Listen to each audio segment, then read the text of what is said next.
Johnny, Yes.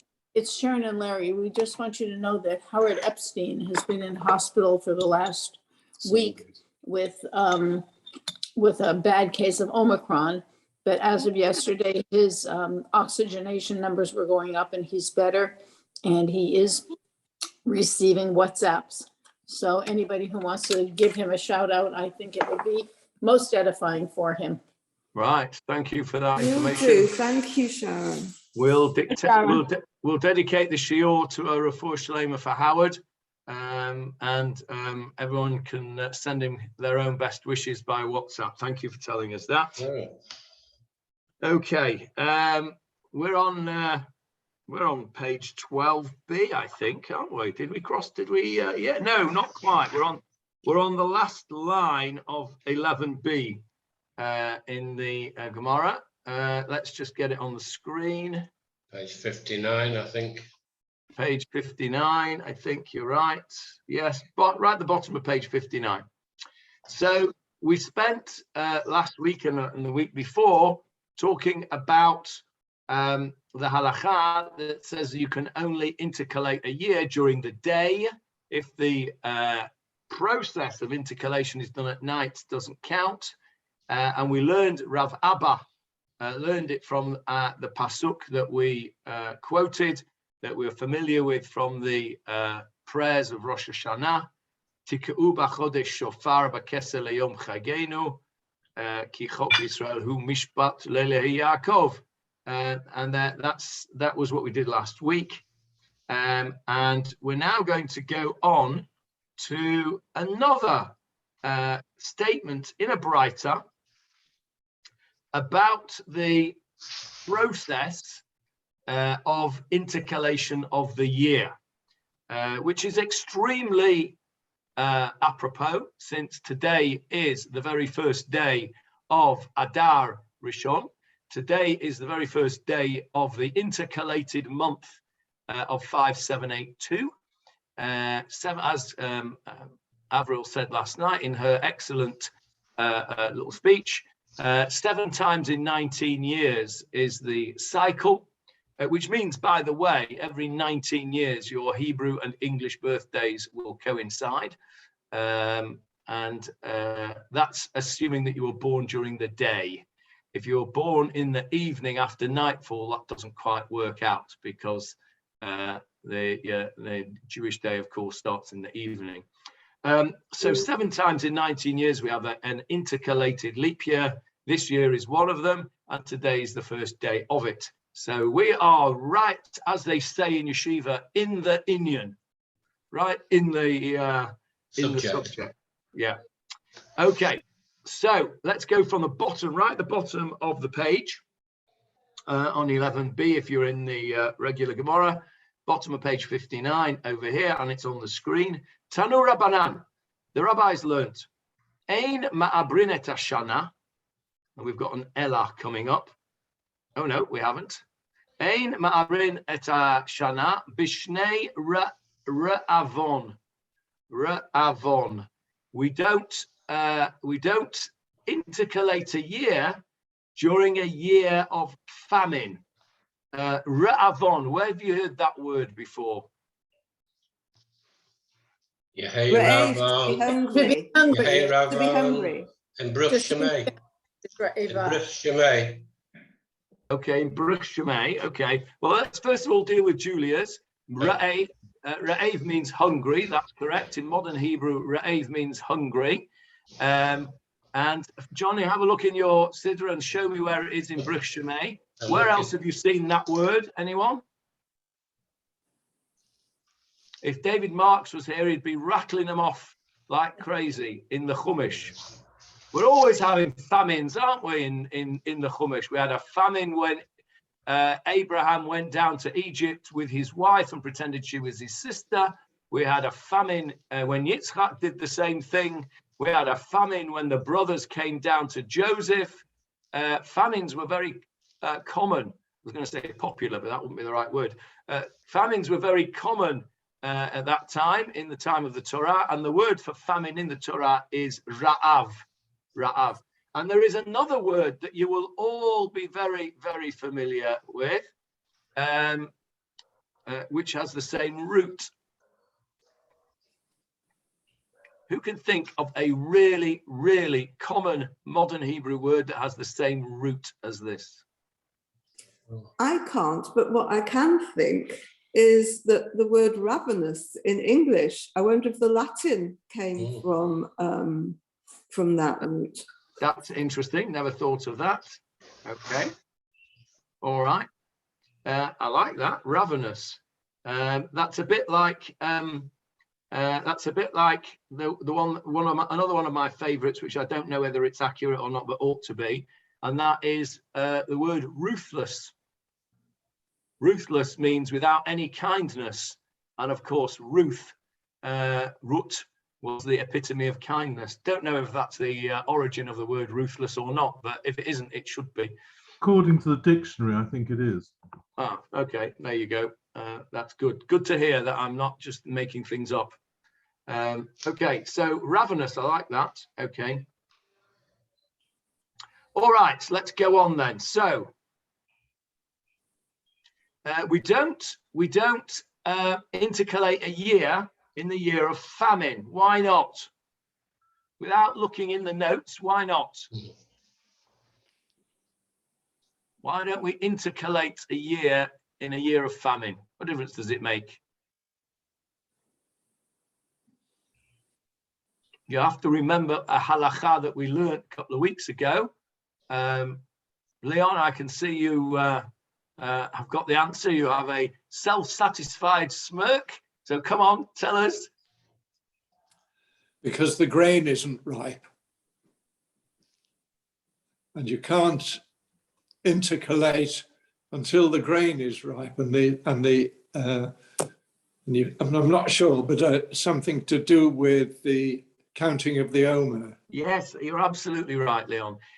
We learned, didn't we, a couple of weeks ago, and let's just go back up the Gemarah here and see if we can find it.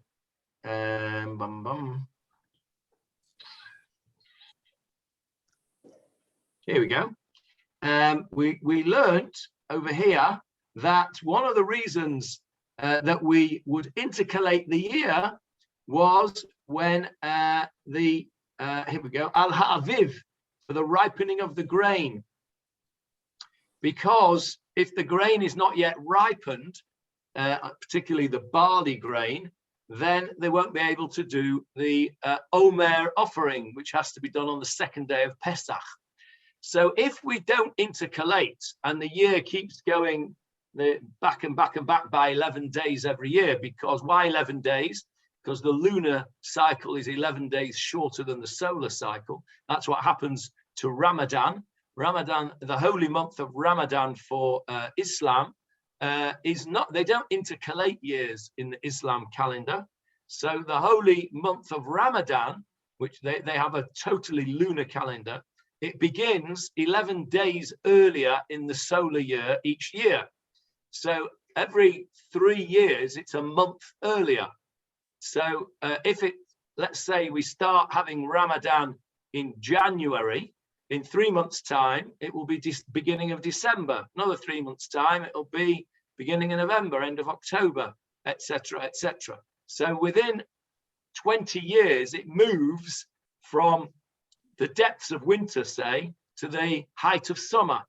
And it just keeps going back by 11 days because they don't intercalate in the Islamic calendar. We do intercalate because we need our festivals, which are not just historical festivals, they are also agricultural festivals.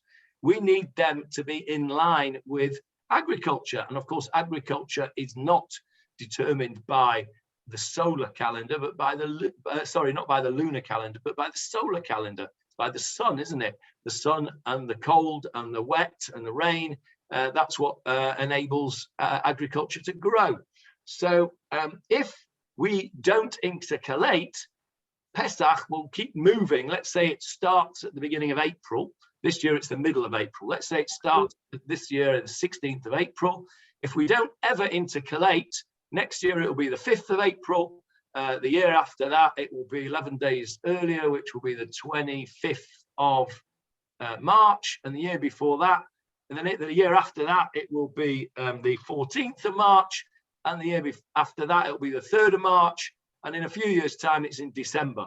And so you've got Pesach in December. How are you going to bring the Omer offering? You can't, because there won't be any barley that's ripe. So we learned that a few weeks ago, that the ripening of the barley is very important. Now, when we go back to where we're up to here now with the years of famine, we also learned, didn't we, that there is a halacha of chadash, the new grain. The new grain cannot be used to make food until after the Omer is offered, until after the barley offering is offered on the 2nd day of Pesach. Now, if you are short of food and you're going to push off Pesach for a month, you're going to exacerbate that food shortage, because you can't use the new grain. You can only use the old grain. And we just said it's a famine. There isn't any old grain. We've used it all up. And so to intercalate a year in a year of famine would cause excessive hardship to the people, and it would exacerbate what is already a bad situation, because when you're in a situation of famine, what you're waiting for is the growth of the new crop. Now, if you can't eat that new crop for another month because of the halacha of Omer, then you're going to make things worse for the people. So in a year of famine, now we have to define what that means, because obviously, it's a bit subjective, really. So, but let's just leave it that for the side for one moment. In a year of famine, we do not intercalate a year. And in fact, that is the halacha. If you go down to the bottom of the page here, Rav Steinsaltz brings us the halacha. The court does not intercalate the year in the years of famine so as not to burden the people by extending the period in which the new crop is forbidden. The Rambam reasons that this consideration is relevant only with regard to intercalating the year for ancillary considerations pertaining to the condition of the roads and the like. But if the year is due to be intercalated for more fundamental reasons pertaining to the season or the condition of the crops, then it is intercalated even if there is a scarcity of food. The reason for that, of course, is that if there isn't any ripening of the grain, well, they can't bring the Omer offering anyway, can they? So it's actually not going to make any further hardship. They haven't got any new grain to bring. So that's why the Rambam, as ever, as practical and as rational as ever, brings a very obvious reason there. So now, this is, we're now going to hear about a story to prove this brighter that we've just said, that we do not intercalate in a year of famine. Leon is busy getting Malachim Bet ready, and it goes like this. Tanya, it was taught in a brighter. Rebbe Omer, who's Rebbe? Rebbe, when it just says Rebbe without a name, that always refers to Rav Yehuda Hanasi, the author of the Mishnah, Rabbi Judah the Prince, who authored or wrote down the Mishnah. He is known in the Gemara as Rebbe. Interestingly, in modern Orthodox, the modern Orthodox world, if you speak about Harav without a name, do you know who they're referring to? Your own rabbi, no? Yes, maybe that's possibly true. We would, if we said Harav, you would be referring to our rabbi. But in the wider modern Orthodox world, if you refer to Harav without a name, Schneerson. No, that's the Rebbe. That's the Rebbe, and not in modern Orthodox world. In their Lubavitch world, of course, if you say the Rebbe without a name, then it refers to Menachem Mendel Schneerson, the 7th Lubavitcher Rebbe. That would have been another good example I could have brought, Leon. In a modern Orthodox world, Harav refers to Rav J.B. Soloveitchik. Rav Soloveitchik, who was basically the father of modern Orthodoxy, the father of modern Orthodoxy in America, one of the founding fathers of Yeshiva University, Harav J.B. Soloveitchik, Yosef Ber Soloveitchik, from the house of Brisk. He is known in modern Orthodox terms as Harav. So in every grouping, the title of just without a name, it's a bit counterintuitive, isn't it? The fact that his name isn't mentioned means that he's so famous and so highly thought of that he doesn't even need a name. So Rebbe in the Gemarah is Reb Yehuda Nasi. So Rebbe Omer, Rebbe says, there is a story here from the book of Kings, the second book of Kings. The Tanakh share will get there in a few years' time. I think they're learning Malachim Bet with Shelley. Am I not right? Yes. Have you come up to done chapter 4 yet? Don't know. Anyway, you'll know when you read the story whether you've done it or not, because it's a very famous story, and we're going to go to it in a minute. The Gemara quotes the pasuk, "Ve'ish ba mi Baal Shalisha," and a man came from this place called Baal Shalisha, and we'll have a look at that where that is in a minute. Vayavei leish ha'elohim lechem bikurim, and he brought leish ha'elokim, to the man of God. Who was the man of God, do you think that they were referring to here? Answer, first of all, what is a man of God? A prophet. A prophet, yes. And which prophet are we talking about here, Johnny? I'm not sure, to be honest. Have a guess. Probably. Shmuel. No, Shmuel. not Shmuel. Right. Not Shmuel. Okay. I was going to say probably one of maybe the second or third most famous prophet that there is in the book of Yeshua. Yeshua was not a prophet, I don't think. He was a leader. Okay. Who said Eliyahu? No, but you're very close. You're very close. Eliyahu's pupil. Who was that, Sharon? No, this isn't really an answer to your question. I put my hand up so I could just say one thing else. So go ahead and finish this and then I'll answer. Okay. I'll put it in. Eliyahu's disciple. Who's Eliyahu's disciple? Eliyahu, the David. No, come on, Leon. Elisha. Now, we'll just come to Sharon in a sec. What was Elisha most famous for? What did Alicia do that was extremely famous? The first example of it in the world.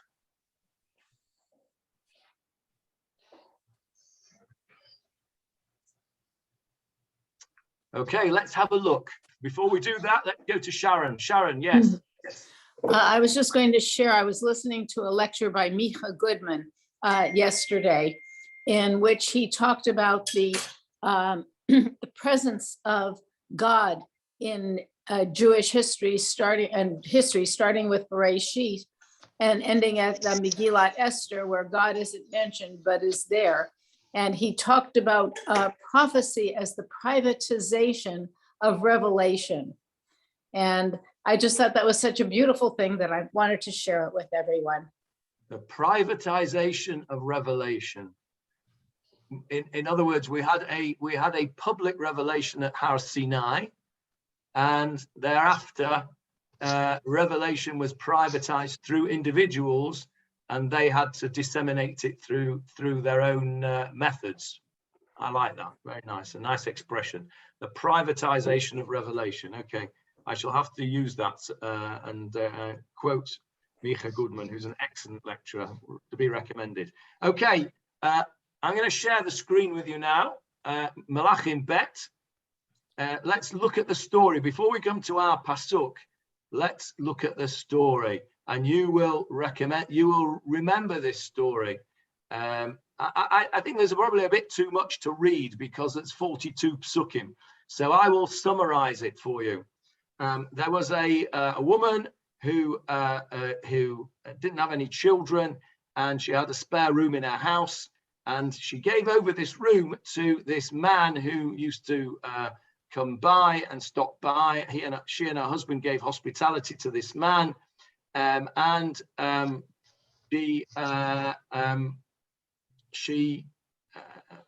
she was very poor, and this man did a miracle of pouring oil into jugs, and the empty vessels were full of oil, and she was able to sell it, and she stopped being poor again. And then she stopped by this woman who didn't have any children, and he says, "Well, that's very nice of you. Thank you very much. What can we do for her?" And let's go from verse 14, Leon. So he said to Gehazi, "What can be done for her?" Gehazi said, "Actually, she has no child and her husband is old." He said, "Summon her." So he summoned her, and she stood in the doorway. Elisha said, "At this season next year, you will be embracing a son."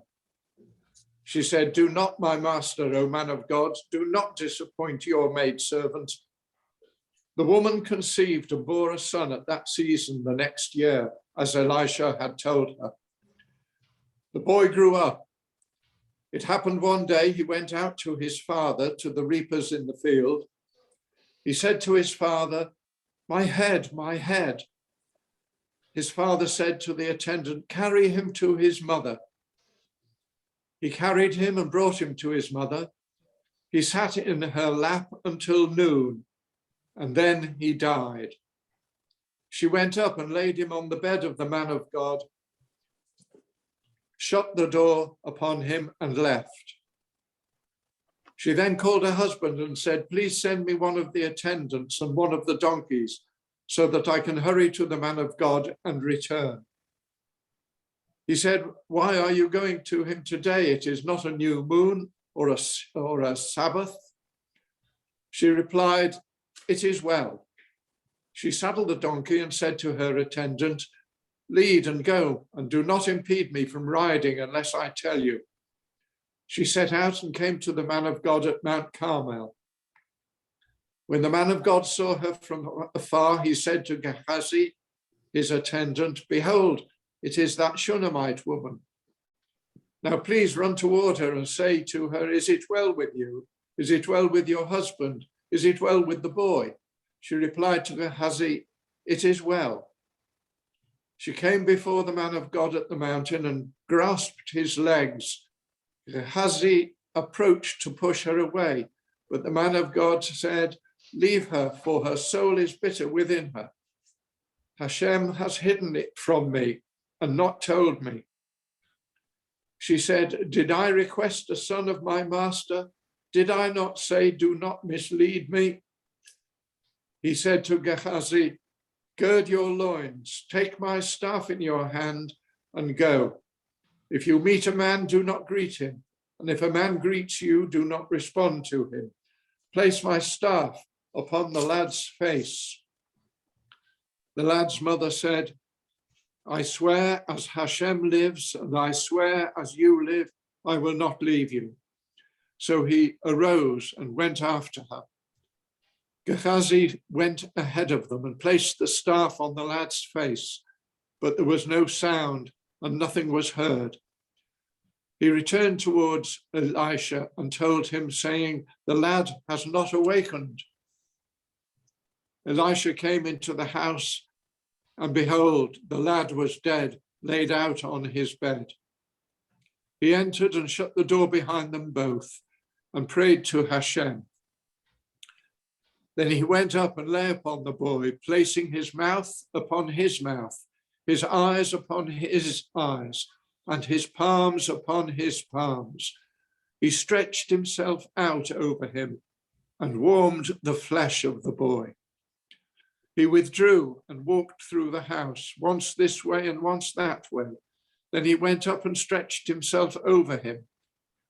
The lad sneezed 7 times, and the lad opened his eyes. Elisha called Gehazi and said, "Summon this Shunammite woman." He summoned her, and she came to him. He said, "Pick up your son." She came and fell at his feet and bowed down to the ground.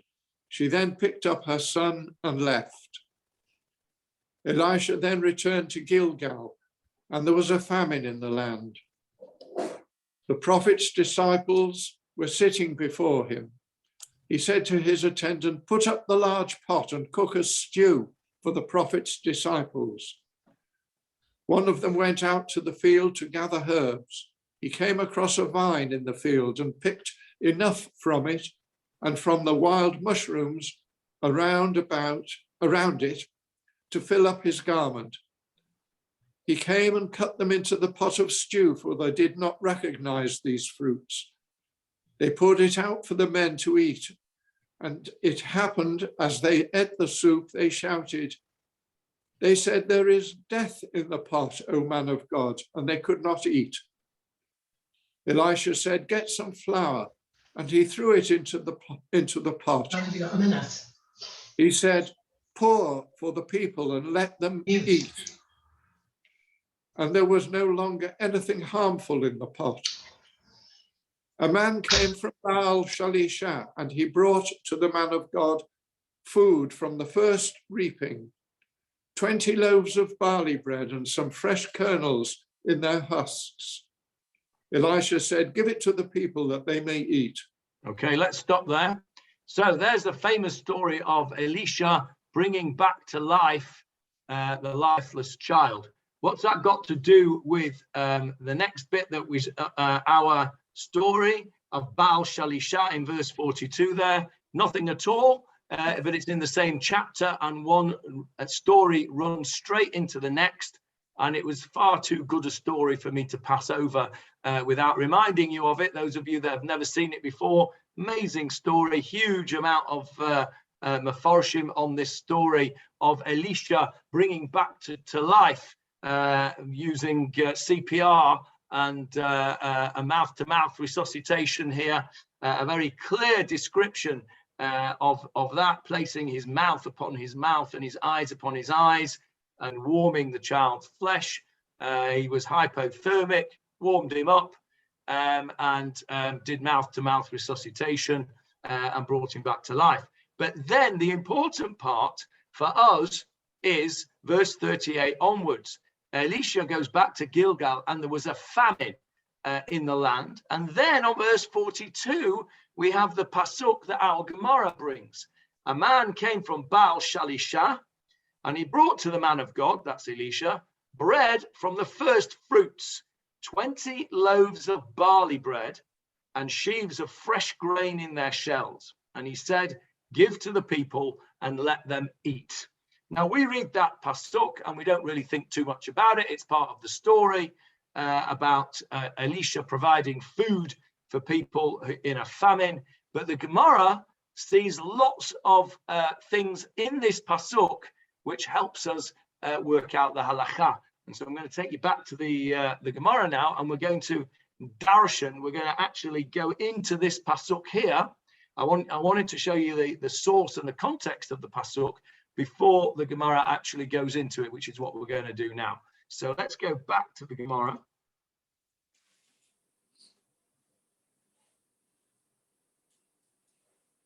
There we go. Okay, so the Brisa says, they bring this pasuk, Ish ba mi Baal Shalisha vayavei leish Elohim lechem bikurim esrim lechem sorim.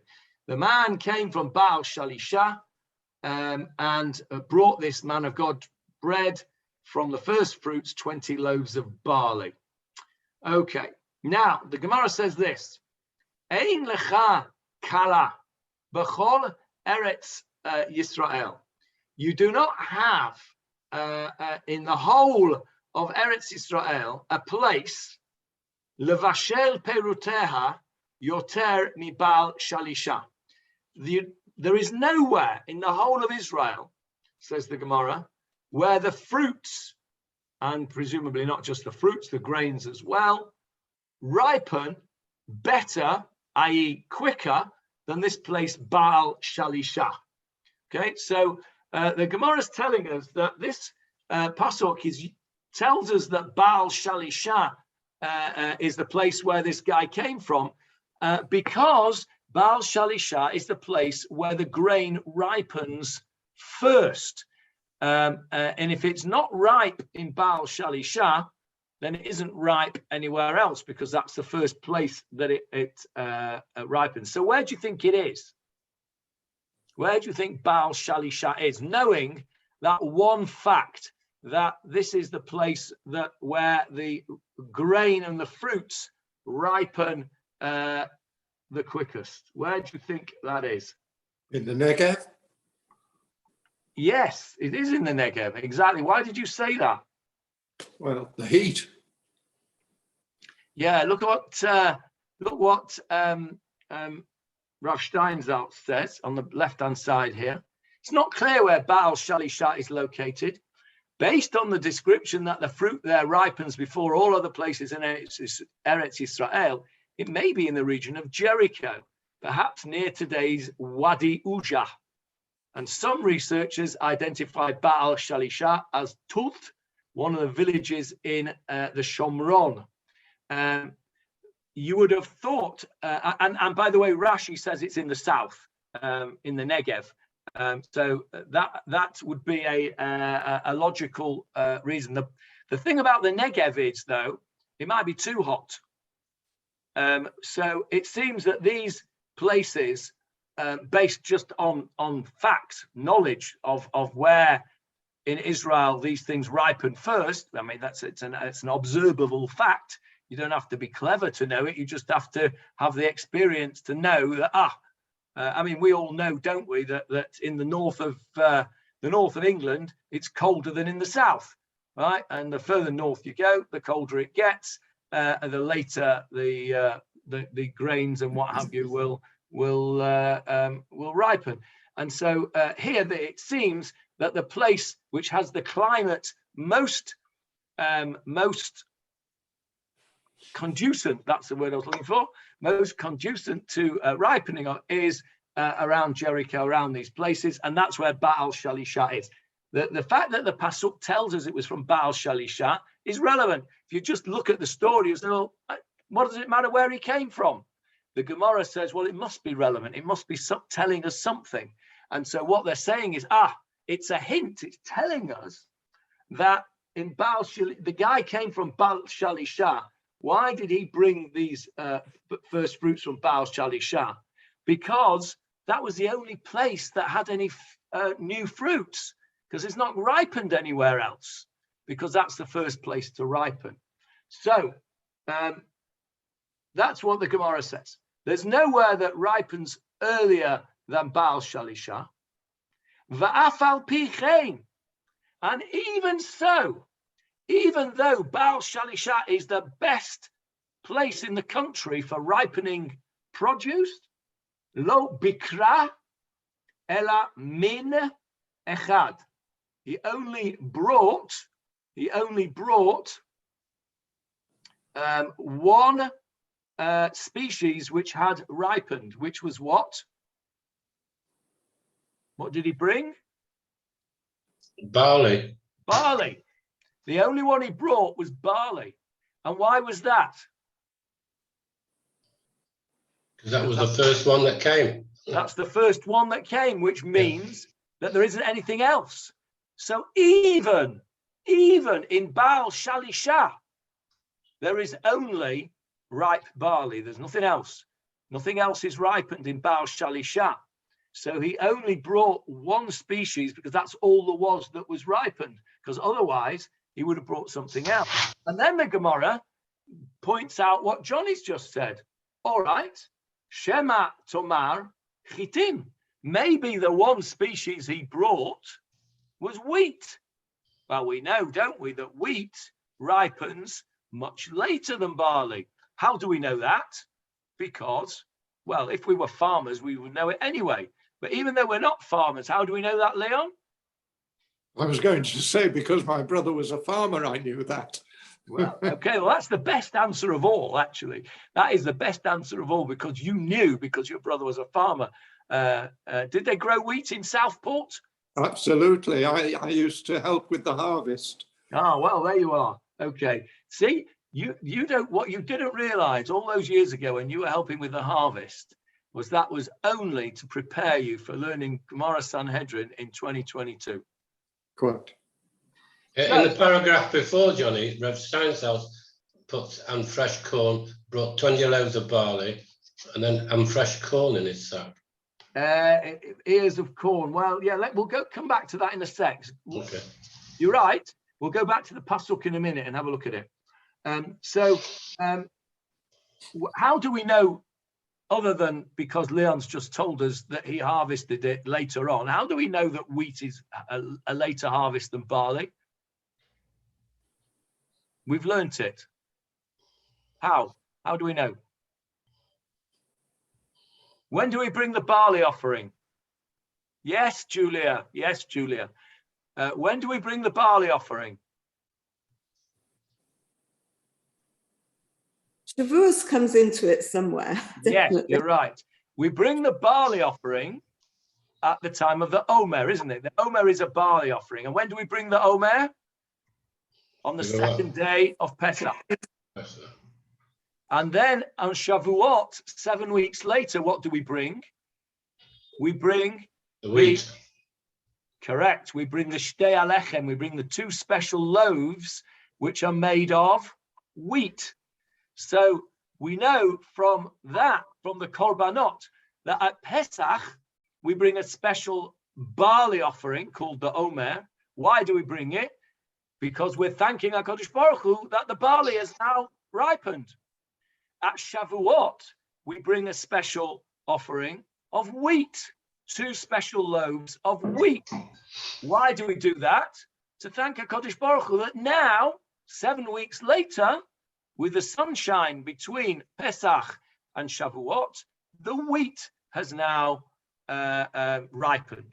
So we now know, even though we are not farmers, we know from studying the Torah that in Eretz Yisrael, at least, wheat ripens later than barley.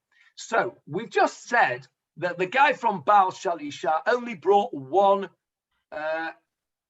type, one species. So the Gemara says maybe it was wheat, and therefore you can't prove anything, because if the wheat was ripe, then other things would have been ripe as well, because that comes later. Talmud Lomar, no, the pasuk itself tells us what did he bring? Look, Esrim lechem seorim. He brought 20 loaves of barley.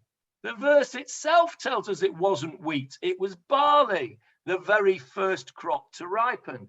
So, therefore, then it must have been that only the barley was ripened. Then says the pasuk, and this is the genius bit.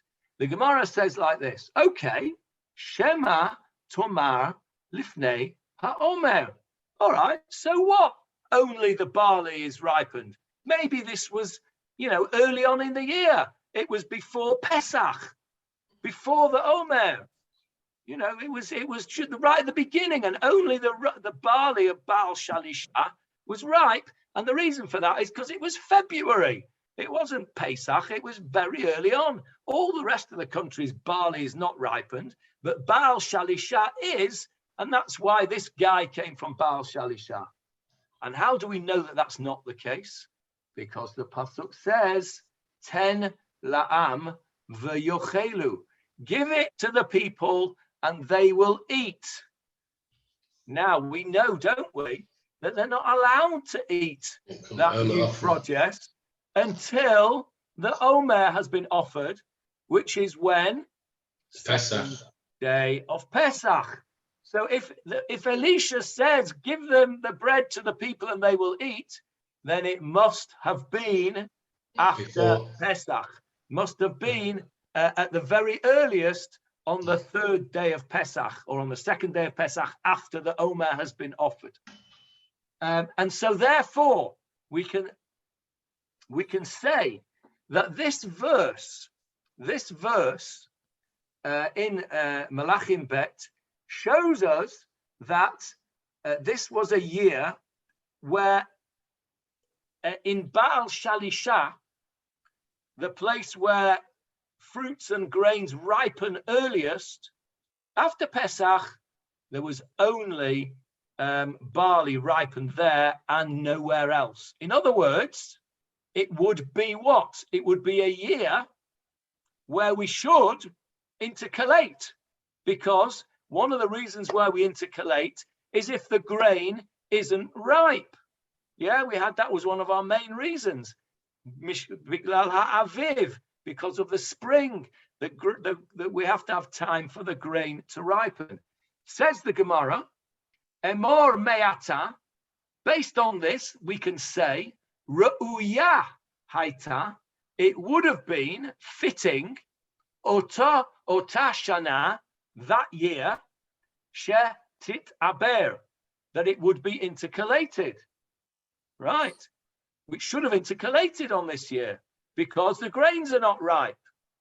The only place in the country where it's ripe is Baal Shalisha. Everywhere else, where it ripens more slowly, it's not ripe. And we know it's after Pesach. So they didn't intercalate, did they? Otherwise, Pesach would have been later. We should have, but we didn't. And so now they ask the question, Ubipnei ma lo ibra Elisha? Why did Elisha, who was in charge, not declare a leap year? He should have done, because it met the criteria that the Gemara told us last week and the week before, which is that the grains are not ripe. They're not going to be ripe in time in 2 places out of 3. Remember, we had 3 areas. Can you remember what the 3 areas were? Yehuda, the Galil, and the third one, unusually,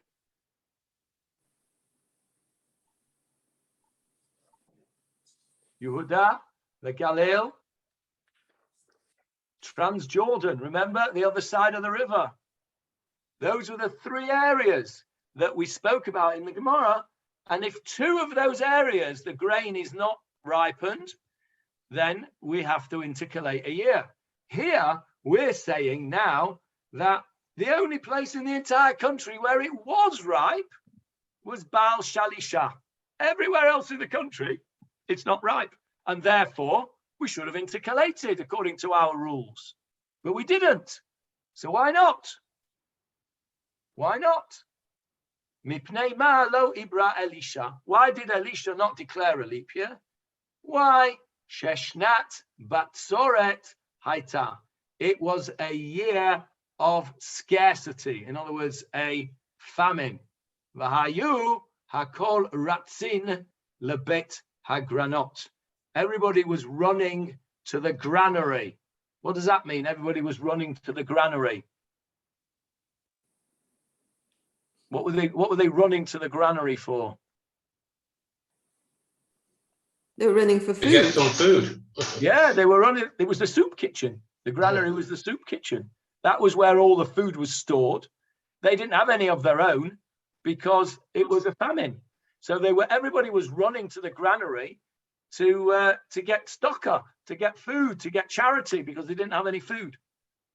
And therefore, intercalating the year would have made it even more difficult, because if one wants to intercalate the year, that's another month that we can't even eat the stuff from Baal Shalisha, even the stuff that is ripe and the stuff that comes ripe in the next week or the 2 weeks after that or the 3 weeks after that, we wouldn't be able to eat it. And since everybody's already short of food, so much so that they've got to run to the soup kitchen, then it would be too much of a hardship. How do we know? The Gemara just doesn't tell us this. It just says it was a year of famine. How do you know it was a year of famine? They just made it up. How do you know? How do you know that this year was a year of famine?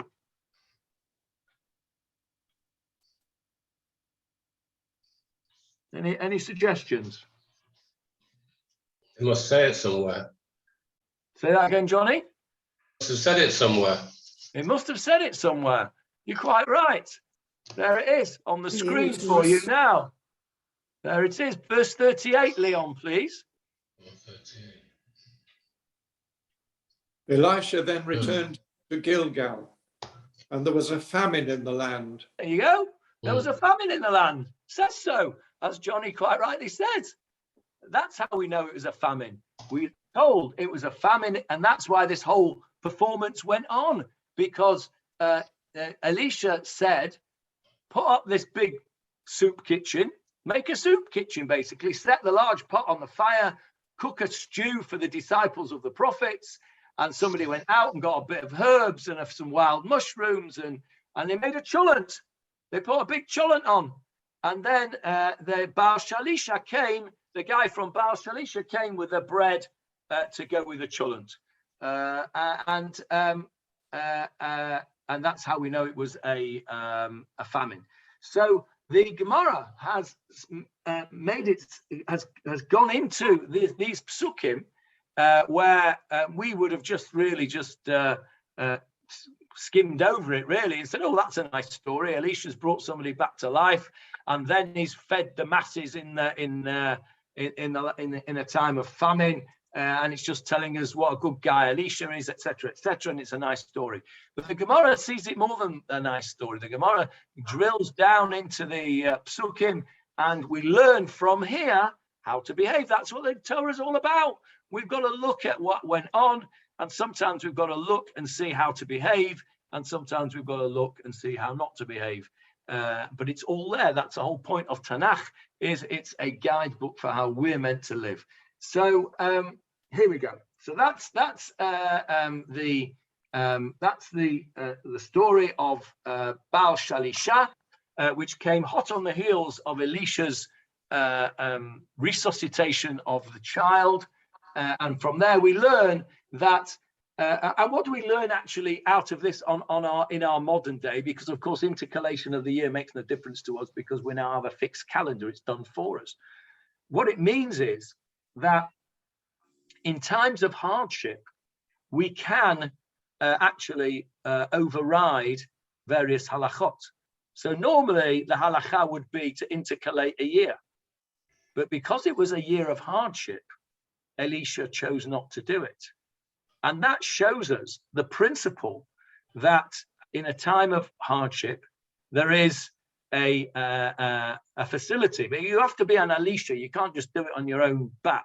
It has to be the Alicia of the generation, has to be the prophet of the generation, the leader of the generation, the leader of the community where you are, to make those decisions. But those decisions can be made. HaKadosh Baruch Hu gives us the permission, as it were, by giving us the building blocks to look at, to actually say, there's a halacha, there's a pasuk in the Torah that says, these are the mitzvot, v'chai bahem, and you shall live by them. Simple meaning, these are the rules that you should, as we say in English, you shall live by them. And the Mefarshim say, v'chai bahem, v'lo mitim bahem. You should live by them and not die by them. That is the origin of the halacha of pikuach nefesh. That when we had it with the COVID, Johnny. Huh? We had it recently with the COVID about should he go to shul, not go to shul. 100%. Yeah. When you're dealing with pikuach nefesh, then halacha needs to adapt to pikuach nefesh. Another example of how the halacha adapts to society as society goes on. We were talking about this last night a little bit. We talked about it in the past as well, about how the halacha dynamizes. I was talking about it on Shabbat as well in the shiur. So here's another example that in the time of famine, we did not intercalate the year. Now, there's another halacha that we still rely on today that not everybody's happy with, that has its origins in this same philosophy, and we're in the middle of it now. Who can read my mind? Avril, you can read my mind. I know you can. What am I thinking of? We're right in the middle of it now. What are we in the middle of? Omicron.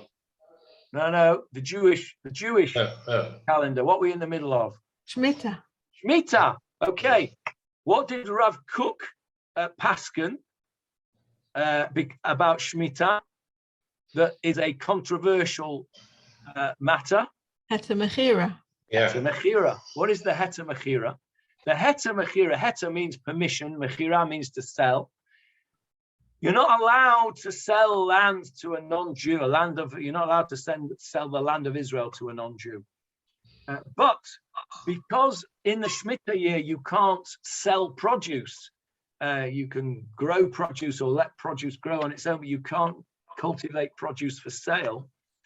At the time of Rav Kook in the early part of the 20th century, there was such great hardship in terms of the economy, in terms of food, in terms of famine, that Rav Kook gave permission for the Heter Mechirah to sell the land to a non-Jew as a loophole to get around the problem of not cultivating the land on during the year of Shemitah. Now, we still use that, some of us still use that Heter Mechirah today. There are many people who don't use the Heter Mechirah, who object to the Heter Mechirah for exactly that reason, because they say that was a hora'at sha'ah. It was a halacha just for that time, because it was a shnat ra'av, it was a year of famine. And this Gemara tells us here that in a year of famine, you can change the halacha to a degree. You don't intercalate a year when you would normally. Rav Kook said in a year of famine, where you would not normally do a Heter Mechirah, then you can do a Heter Mechirah. Those of us that use the Heter Mechirah rely on other sources who said that this was not just for that particular time. It's a bit shvach if you really want to know. We ought to be using the Heter Mechirah. I use the Heter Mechirah to a degree. I try to use it as little as possible, but I do use it. And it's only out of laziness, because really there is no real justification for it. Because those people that say we don't live in economic hardship today, it's inconvenient for us not to use the Heter Mechirah because we have to go and find an Utza Bet-Din shop, or we have to go and pick the stuff ourselves or grow it ourselves in our own gardens, hydroponically or what have you. Which is what my wife's busy doing. But, we can hardly turn around and say that we live in a time of economic hardship due to Shemitah. The truth is, it's the elephant in the room, this Heter Mechirah. Nobody talks about it in our world because it's just a bit inconvenient, really.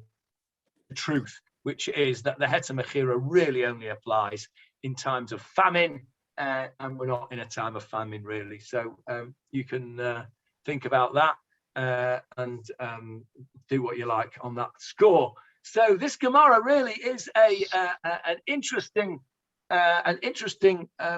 insight, if you like, into how the halacha comes about. We take into account these economic factors, these agricultural factors, and most importantly to me, most fascinating to me, is how the rabbis of the Gemara see things in Tanakh, in Psukim, that us mere mortals would just pass over, if you'll pardon the pun, and miss altogether. So we'll stop there, and next time we will go on to here. We've hit one of our little symbols, which means it's a good place to stop. And there you go, absolutely on time for once. We're stopping at 11:14 and a half. So there we go. Any questions, Johnny? Yeah, when I mentioned before in Brif Shemay, Yehei Ravo, it's actually spelled differently. It's Reish Ayin Vav. hours. I don't think that means a famine. I think it means I think it means friendship. Yeah, that's what I'm telling you. As in reut, friendship. Yeah. Okay, Thank you very Leon, much. you have a hand up. Yes, Leon. Just a grammatical point, really, or targum, if you like. The third line from the top of the page, Ve'ein lecha kala b'chol Eretz Yisrael. The word kala, does that mean easy? Has that any relation to kal? Yeah, it must be, yeah. Because this is how you translate it. Literally, it is the literal translation. Ve'ein lecha, and you do not have, kala, an easiness, b'chol Eretz Yisrael, in the whole of the land of Israel, levashel, to ripen, peiroteha, its fruits, yoter, more, mi Baal Shalisha, than Baal Shalisha. So it's a funny sentence construction. Yes. It's saying you do not have the means, the easiness, and it comes from the word kal, meaning light or easy. Yeah, the opposite of kasher, hard, difficult. So yeah, that's exactly what it means, Leon. You're quite right. Yeah. It goes together, does it, with yoter at the beginning, kala at the beginning, and yoter near the end. Yeah, you could have said it. You could have said it like this. Ve'ein lecha kala yoter. Yeah. You could have said it like that as well. That's just a funny bit of it. It's a little bit of a strange sentence construction, but you're quite right as to the meaning of both of those words. Yoter means more, and kala yoter means easier, more easy. Yes. Yeah. There is not ve'ein lecha. You do not have a more easy place to ripen your fruit in the whole of Israel than Baal Shalisha. Yeah. In other words, if you take out that double negative, you don't have an easy, you would say, there is no easier place in the country to ripen your fruits. Yeah, thank you. Okay. Leon, did you harvest the wheat with your brother with a sickle or with a harvester? Oh, with a harvester. Not a combine harvester, with a tractor pulling a cutter. Yeah, okay. It would have been easy if it had a combine harvester, but they used to cost the earth in those days. Okay. There's if you want to see a very, very interesting program, which I saw snippets of. Jeremy Clarkson has done a program on farming. He bought a farm, and it's basically the idiot's guide to farming, and it's fascinating. It's funny, but it's absolutely fascinating to see how bloody hard it is to be a farmer. You will know this, Leon, of course, firsthand from your brother. But it's not easy. It is not an easy gig at all. That's why he called it diddly squat, because he didn't make any money at it. Yeah. Have you seen the program, Leon?